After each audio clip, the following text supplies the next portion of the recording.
Yeah. But when you're coming in, you should be looking at your exit too. Yes. And what you just said about, hey, I think a lot of people start in this business and like, oh, wow, I'm making money. And oh, wow, it keeps coming, you know? You don't know how many former DJs that I've met that are now making more than doctors, Yeah, and for it's sure. like, do you know the difference in a per item fee or a transaction fee, like, and how this relates to what the merchant's paying? And they're like, a what? I'm like, Exactly. This is crazy. Well, no, even with some of our more sophisticated clients, Yeah. like one of them emailed me last week and they were like, they said, hey, like with FAMP fees and this type, and they're like, can they, is this a pass-through fee? And I'm like, yeah, dude, like read a merchant statement. Welcome to the Payments Experts Podcast, a podcast of Global Legal Law Firm. We hope you enjoy this episode. Really excited. We got an in-studio podcast today. Joining us, as usual, we have Christopher Dryden, founding and managing partner of Global Legal Law Firm, as well as our special guest, Jessica Casto of Magnolia Ventures. Jessica, we're really excited to have you in the podcast studio here. Looking forward to a great conversation. Welcome. Awesome. Thanks for being here, Thank Jessica. you. Glad to have you in. Yeah. I've only talked to you through email before Yeah. today, so it's actually kind of good to put a face to a name. Yeah. So I think normally how we start is just, tell us a little bit about yourself and then tell us how you kind of like rolled into payments and what your experience is. Yeah. So originally, I wanted to be on the news. I studied public relations and journalism, and I did one little segment in front of the camera. It was the worst experience of my life, and I ended up getting into banking sales. So I started my career in payments at Elevon. I worked with a very large financial institution and about 7 other tier 3 banks, community banks that had less than... Yeah, I was going to say, tell everybody where you're based out of. Yeah, I'm based out of Arkansas, so the natural state where Walmart is headquartered. Are you in University of Arkansas? Are you a hog, or you go somewhere else? I went to Stephen F. Austin in Nacogdoches. Oh, yeah. So originally from Texas, but I feel like I'm in Arkansas. And I cannot tell anyone from Arkansas that I am not a Hogs fan. It's like... I actually know somebody else who went to SFA. Oh, you do? Yeah, but older, yeah. But I've been to Nacogdoches, believe it or not. Yeah, totally. Yeah. Yeah, it's pretty. Yeah. Don't think I'd want to spend more than a weekend, but yeah. Yeah. Yeah, totally. So got out post college, but yes, you have to be a Razorback fan if you live in Arkansas. For sure. So when you were starting out in payments, was that in Arkansas? Yes, it was. I started out in Arkansas. Okay. And what were you're talking about working for Elevon? For Elevon. So I managed bank relationships, one large financial institution, about 7 other banks that were community banks. So they had less than $10 billion in assets. And so I was a sales rep in the payment processing space. And it's like once you get in the industry, you can't leave it. And it's also very exciting. Every single day you learn about a new business, you learn about a new vertical, and you really are able to help them. My issue with the industry overall is that what I started to realize is, we present rates, and with certain processors, after 6 months or a year, the processors who really control the portfolios can increase those rates. So what you're presenting to the business owner, which they need to know because this is how they properly price their product, their services. This is a cost of doing business. Their rates would increase. So if they noticed. If they noticed. Yeah. And when you increase their rates by 50% after a year, they do. They're doing a significant amount of volume. Yeah, well, it's interesting you say that because recently I've seen across the board in certain places rate increases happening, but like portfolio wide. Like we got a guy that works with TSYS, and he's a retail ISO, and they banged his portfolio for 100 basis points per merchant. Yeah, totally. Yeah. And he was like, "Whoa!" He said to him, "My high volume merchants, it's going to be noticed." And their response was sort of, "Yeah, but you're getting 85% of that increase." Yeah. And he was like, "Yeah, but 85% is zero eventually." Yes. Yeah. So no, I get you. So what was the like now you have Magnolia Ventures. What was the genesis to Magnolia Ventures, and what does Magnolia Ventures focus on? So what I focus on with Magnolia Ventures is creating strategic alliances with technology companies, with businesses, and payment processing companies. So I have worked with a lot of technology companies that are new to the United States, and our banking structure is completely different than that in Europe or Canada. Like Canada, like 80% of the transactions are on a debit tier. And here we're dealing with the opposite. We're seeing all of these rewards, cards, and the rate is higher. So do you not see as much of these rewards programs in other places? No. Europe either? No. I didn't know that. I mean, it's completely, the banking structure is just completely different. The rates are different. So what the business owners in the States are paying is significantly higher. And as generally, a processor, higher margin also. So it's... Yeah, most merchants don't know, because this is one of the things that when I first got into the industry, I don't even know if downgrade surcharge is a term that really exists any longer, but a lot of people were on these pricing structures where the merchant didn't know, if you're accepting a rewards card, you're paying for the reward, You would be shocked at how many CFOs of large companies that have no idea how all of this works. Oh, I wouldn't be surprised, actually. This isn't something you can sign up to learn about or teach. I mean, where do you go to get a course unless you're, I guess, tune into your podcast? I've actually sent your podcast to a couple of tech companies to use for training sessions on surcharging for their sales team, because they're out here trying to sell payments and technology and they have no idea, what some of these terms mean. And it's just such a gray area also.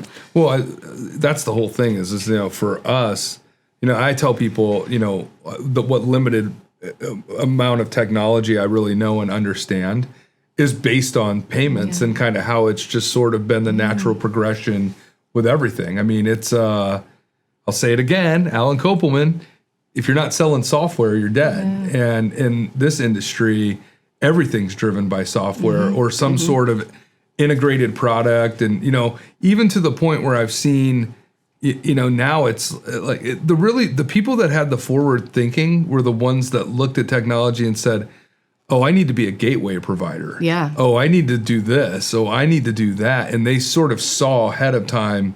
And that's, I think, the difference. When I got in, it was shortly after I got into payments, it was right after the downturn in 2008 with the mortgage crisis. So you saw all these guys that were out selling mortgages just transition over to payments. And then it was just this sales cycle that they were on. And I've seen 75% of that sales workforce go away. Yeah. And the people that remain are the ones that understand what you're doing. Yeah. So what does your typical customer look like? My typical customer is a tech company that's new to the U.S. and they're looking to quickly go to market with a sales force that they don't have to put out the capital for. And is that, when you say a tech company, is that just software based? Yeah, software. Yeah, and they're usually focused on some sort of industry to like a CRM system? Yes, okay, CRM system or point of sale system. And I feel like I'm lucky enough right now that I can kind of pick and choose who I work with. But I want to make sure that it's a good product, that it's processor agnostic, because things that I really believe in. Because I think, these larger companies like the Toasts out there that are their own processor, it takes away the financial control away from the business owner. So I typically like to help these technology companies set up a platform that is processor agnostic so that they can work with, thousands of sub-agents from, viable ISOs that are professional and, what's the other word? Knowledgeable? Yeah, knowledgeable. Yeah, it's hard to find that. Well, no, it's interesting because we were talking before we started, and I always find it because we have a lot of attorneys that work in our firm, but there's only 2 business owners, and I don't know how many people here look at this place as a business as much as they look at it as the work that they perform as a professional. Right. And those are 2 very distinct buckets, right? Because when we're looking at it as a business, like I'm actually watching our clients and what they're doing, and I'm taking notes all the time as to how they operate their business. And what I've seen is, everybody's always talked about is like, is it the end of the ISO, right? I mean, that question seems to come up every couple of years, like, is the ISO going to get kind of phased out?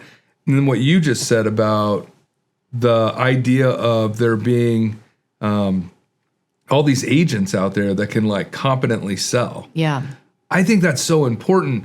But a lot of the super ISOs, what I'll call them, like the more sophisticated, and definitely not at the processor level, I don't think they give enough like importance or credibility to that concept.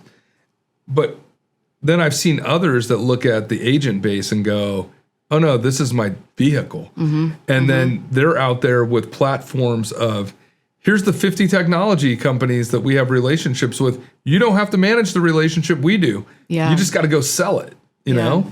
I think MyCamp's one that comes to mind because, he's got the MyPOS, platform where all of this, like, all you have to do is sell. Yeah. Yeah, which I think is awesome. I mean, MyCamp like changed the trajectory of one of my clients just because they opened up this point of sale system to their entire network. It was a great point of sale system. It was needed in the industry. It was cutting edge. It was replacing a dated technology that was out there for the hospitality space, and it worked. We did a couple of, I actually found the test sites. I like to do that first. I like to sell it myself to make sure it will work. And then they opened it up to their entire network, and it grew quickly. Well, I agree with you. Like, I feel as though the idea of strategic partnership, I mean, you were talking about Elevon earlier, and I look at most processors, even ones like Elevon that have a pretty strong MSP base, right? Because they kind of do treat their MSPs a little bit different, and I know it's a more finite amount, like how they're operating. But most of them, I don't think value those people enough or those relationships enough and what they can really do for them. And there's this short-sightedness. And really that's the drive. Like, I always see it as the driver. Like, I think, the ability to have a platform where you can just go in, learn about new products that are available that might widen your target audience when you're out selling. It's like, I've never sold to a dry cleaner before. Yes. But hey, there's this awesome dry cleaner POS system that just came into the marketplace, and you've got somebody managing that relationship. So, like, you have so many more tools in your tool belt. Like, this is kind of just an experience lately. But one of the things that I like about having people that are like feet on the street, really like seeing what's happening in the marketplace.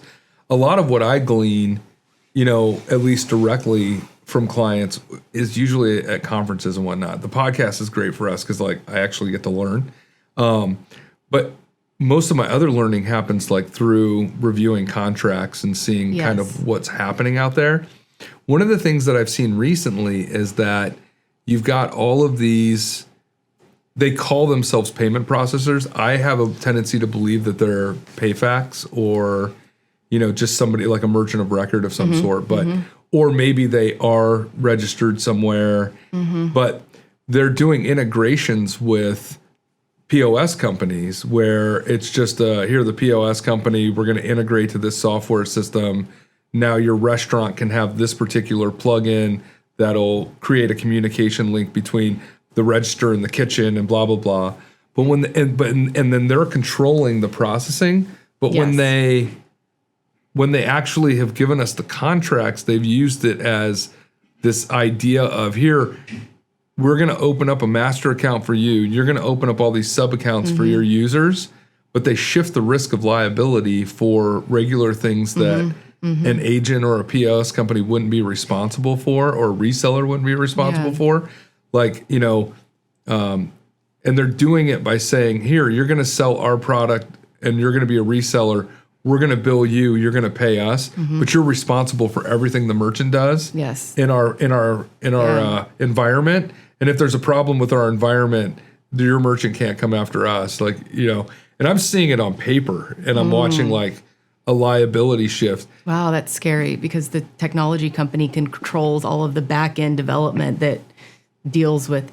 That's right. I'm And so I've actually seen this. dealing with that now with a longtime merchant. So I've gotten 5 different agreements that are kind of like this type of relationship where I'm seeing more and more POS developers, and then they're looking for software to integrate into, whether it's a convenience store or restaurant or whatever the business cycle is. And now I'm seeing these contracts where they're trying to push the liability and the risk down more than it already is. I would only know that by looking at the agreements and then talking to our clients. Yeah. Are you seeing stuff because you're kind of in a catbird seat? Are you seeing anything in the last 6 months where there's a noticeable shift in how things are operating than maybe they historically have?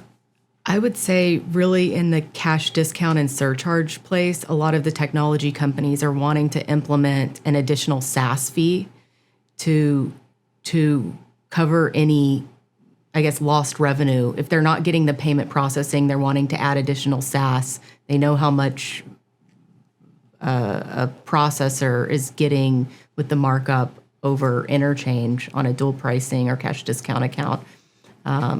So I think they're wanting to update the SaaS to get a piece of that.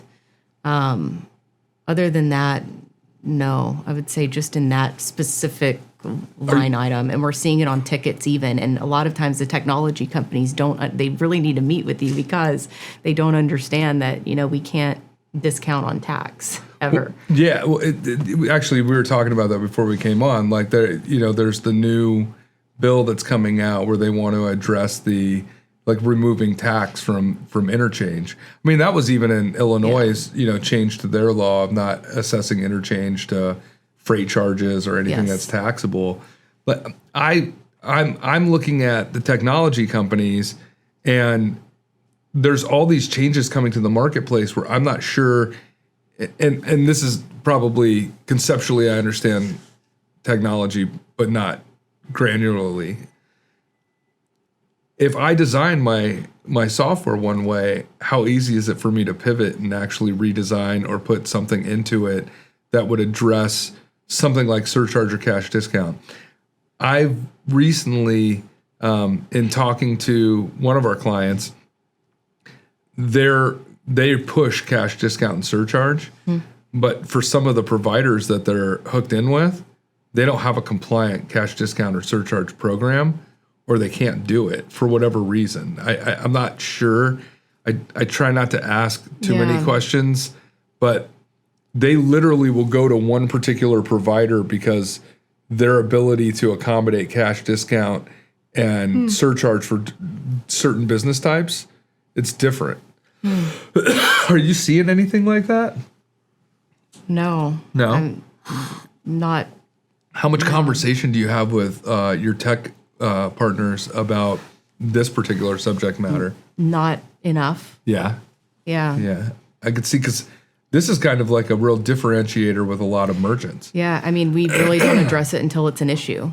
Until, a lot of times in most cases, the ISOs do not know there's a change until the merchant brings it to their attention, because most technology companies aren't notifying their ISO partners that there's been a change to the development side. They're notifying the merchants directly, their mutual customers directly. Are the ISO partners having the conversation on the front end when you bring a tech provider to them about cash discount and surcharge? Yes. But then everyone's at the mercy of Visa because they change the regulations. It's hard to manage a moving target. Okay, so tell me what you mean by that, in the sense of, because there's the 3% cap, but are there other things that you're seeing in the marketplace that... State by state. Okay. Changes state by state. A lot of technology companies and ISOs are wanting to provide free hardware to compete with the big giants out there. And in order to do that, there needs to be a certain price point on the processing side to be able to generate revenue and pay back that initial equipment loan. So, well, it's funny you say that. We have a client. I didn't know this. I just learned it. He sells POS systems and does processing through it. He is in a lot of convenience stores, liquor stores. Okay. Ohio, you have to buy all the liquor for a liquor store from the state, and then you can only charge a certain margin. So what he got stuck with was they can't do the dual pricing cash discount because they can't raise it above the margin to put in the charge. So the list price, he can't go there. And then most transactions are debit. So you can't surcharge a debit transaction. Even if you run it as a credit, it's still a debit transaction. Yeah. And so he said 72% of my sales are debit. I can't go above what my state mandated like spread is. I'm stuck. Like, I don't know what to do. And he says, do you have any ideas? And I was like, different registers with different mids. Yeah. Like, you know, and everybody who wants to pay debit comes over here, and everybody who wants to, he said, that still doesn't get me around the fact that I'm capped on the, yeah. And I said, well, what about restaurants? He says, it doesn't apply to them. It's only like the liquor stores or the convenience stores that are selling like the product direct, but not with something else. Ohio? Ohio. That I didn't know seems like this. an Oklahoma thing to do. Yeah, dude, Oklahoma. That place is like the Wild West. That is really. the Wild West. Yeah. It was funny. We had a partner, it's totally an aside, that did cash discounting. And they partnered with a bank in Oklahoma because it's a state chartered bank. And for cannabis sales, Oklahoma let all of these cannabis stores open with no legislation about them. Yeah. Yeah, like they just, like, it was wide open. Like, you could just operate a cannabis store because it wasn't legislated. Yeah, it's like there are banks, churches, and dispensaries. Yeah, totally. I think that's funny. Yeah. Wow. Yeah, All right. Oklahoma is a neighbor of Arkansas. Well, one great law in Arkansas that helps all merchants is that legally a business owner cannot be tied to a payment processing contract. Really? Yes, so there can't be a personal guarantor on any payment processing agreement? They can, but they can't be locked into a payment processing contract.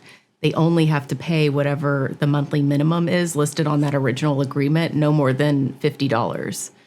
So explain that to me. So like if I decide to get out of the agreement, I only have to wait for the end of the term and just pay the monthly minimum. You can get out of the agreement at any time. You just have to pay whatever is listed as the monthly minimum. If there is no monthly minimum listed, or if the monthly minimum is listed at $150, then the merchant would only pay $50. So no early termination fee? No early termination fee. That's an Arkansas state law. Wow. When did that come out? Oh, it's been around for like 10 plus years. Yeah, that's great. See, that's the thing. You know, we do a bunch of work in cash discount and surcharge. And what you were saying about the state laws, that's the problem right now. And like we've said this before, you know, this administration, they've like ratcheted back regulation. Yeah. But when you take away that federal standard that maybe people can like aim for, now you've got all these disparate legislations coming out with from state to state, and they don't match. And it's does that hinder or help commerce? You know, I mean, that's kind of the... It depends. You have to have a different go-to-market strategy state by state if you're a technology company that's wanting to package payments. So, you know, one of the things that I think is really important, and I always look at it from an agent and ISO standpoint, but never really a technology standpoint. You know, an interesting part of the marketplace has been that, like, when ISVs first came into the market, they were like, well, we just need a payment application. And they were taking like 10% referral fee. Yeah. And over time, you've watched the economics of those relationships where like ISOs were making a boatload of money off ISV relationships for a long time. And then ISVs like realized their bargaining power and their utility. But, you know, I like payments as a revenue stream. You know, what does that look like for the tech company when you're consulting them? Are you talking about that aspect? And so they're actually looking at, hey, not only do I have like this SaaS revenue, but I'm also looking at the payments revenue. Yes. What are the important parts of, like when you're setting up the relationship for them, you know, what are the important parts that you think about that consistent revenue stream that they need? Yeah, I think one, you know, again, when you're away from the Elevon, dealing with the financial institutions and you're off with the full service providers, the ISOs, there are a lot of sub-ISOs that are out there that are wanting to also partner with the technology companies or wanting to gain these sub-agents or sub-ISOs. And what people don't understand is that I'm trying to go like with like one thing that I always do is I go to the company's website, and I always go to that bottom little footer piece to see which banks they're affiliated with, to know how big of a player they are and to know where they're going to be boarding, because that tells me a lot about what type of technology needs to be integrated into the point of sale system or the CRM system in order for it to work properly and smoothly.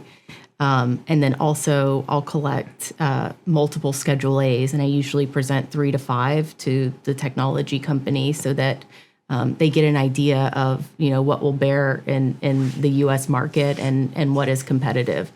But depending on, who's going to be doing the majority of the work, whether it's a processor for onboarding and supporting these merchants, because they're supporting the technology, but it's also supporting the merchants if there's a chargeback.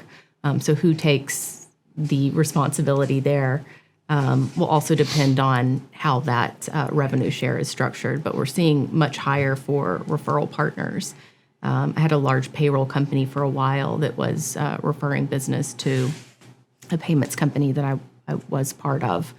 But I think it's important for anyone to know, whether you're a sub-agent or a referral partner, what that schedule means. And when I started in the industry, I was telling Jeremy when I first walked in here, I wish I knew that people like you existed, because there are not a lot of attorneys that really understand this space and what these revenue shares could be if you were to sell a portfolio. And well, that's the biggest one, right? I mean, yeah. We have a friend of mine, Anthony Malatesta. He's a principal at Wellesley Hills Financial, and one of his partners was on, I guess, while I was gone. And podcast came out with today. Adam, Yep. And he came on in May, and we had a podcast where it was like, and I didn't understand this, and I think partially I didn't know if I had the acumen to understand like the business life cycle, right? Yeah. But when you're coming in, you should be looking at your exit too. Yes. And what you just said about, hey, I think a lot of people start in this business and like, oh, wow, I'm making money. And oh, wow, it keeps coming, you know? I mean, you don't know how many DJs former DJs that I've met that are now making more than doctors, Yeah, and for it's sure. like, you don't really, do you know the difference in a per item fee or a transaction fee, like, and how this relates to what the merchant's paying? And they're like, a what? I'm like, Exactly. This is crazy. Well, no, even with some of our more sophisticated clients, Yeah. like one of them emailed me last week and they were like, they said, hey, like with FAMP fees and this type, and they're like, can they, is this a pass-through fee? And I'm like, yeah, dude, like read a merchant statement. Well, look, this has been great. Yeah. Really enjoyed it. Appreciate you coming on. Thank you. If people want to find you, what's the best way to find you? Probably LinkedIn. Okay. Yeah, Jessica Casto, LinkedIn. Magnolia Ventures. Magnolia Ventures. Okay, awesome. And email address. Jessica@magnoliaventures.cloud. All right, perfect. Great. Jessica, thank you so much. It's been Yeah, great having thank you on you. the podcast. Absolutely. And thank you for listening this long to the Payments Experts Podcast, a podcast of Global Legal Law Firm. We've had in studio joining us our managing and founding partner of the law firm, Christopher Dryden, as well as our special guest, Jessica Casto of Magnolia Ventures. And again, you can find her information down below in the description. Thank you for listening, and we will see you on the next one. Bye-bye. All right. Great. Good deal. Thank you for listening to this episode of the Payments Experts Podcast, a podcast of Global Legal Law Firm. Visit us online today at globallegallawfirm.com. Matters discussed are all opinions and do not constitute legal advice. All events or likeness to real people and events is a coincidence.